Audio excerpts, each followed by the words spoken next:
Okay, all right. The next progression here on this daily work is basically you're throwing into it. It is a shortened distance. It's 3/4 the distance of whatever your actual distance is. Obviously, if you're 60 feet 6 inches, you're throwing 45. If you're throwing 47, it's about 30.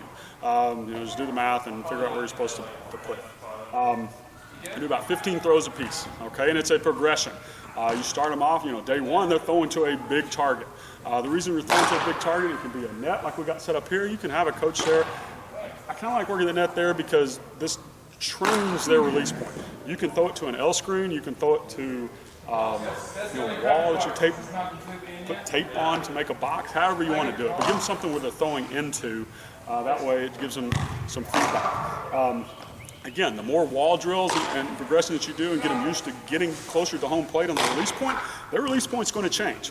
So they've got to get used to finding that to where they can now dial it in and throw a strike, which is what we want. So you kind of make this into progression. Obviously, throwing it into the big net right there is outside the strike zone, but that's okay because we're trying to get them used to that release point now. Okay, so again, I use about 15 throws. We're not going to do 15 throws a day, but we're going to show a couple with Michael and Tucker and just show you how this works. Okay? All right, here we go. So you're watching the mechanics. You can stand behind them, okay? That way, if they're reverse pivoting, if they're falling back, you can give them that feedback, okay? If you don't have a wall behind, you can stand behind them, okay? And you're their wall now, okay? So if they're bouncing back off of you, that tells them instantly, hey, I'm going the wrong way. I need to go to home plate, okay? All right, nice and easy. You're not trying to throw very hard. You're just trying to get it done. Very good. Again, you can have several pitchers going at once. It's right here. Watch it. And again, you want the same feeling that you made on that wall. You get out front and get that release point. Very good.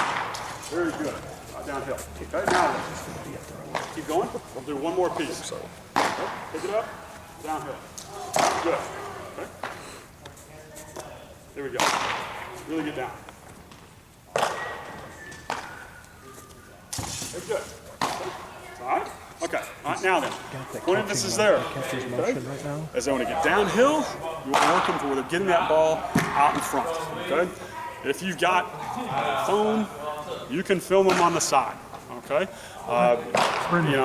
There's a million apps out there. iPhones, all those phones have things that you can slow it down.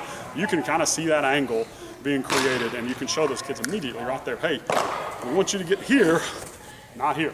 Okay? Again, I could talk to you for hours on why we're doing this. But the biggest thing is we're trying to take care of this, all right?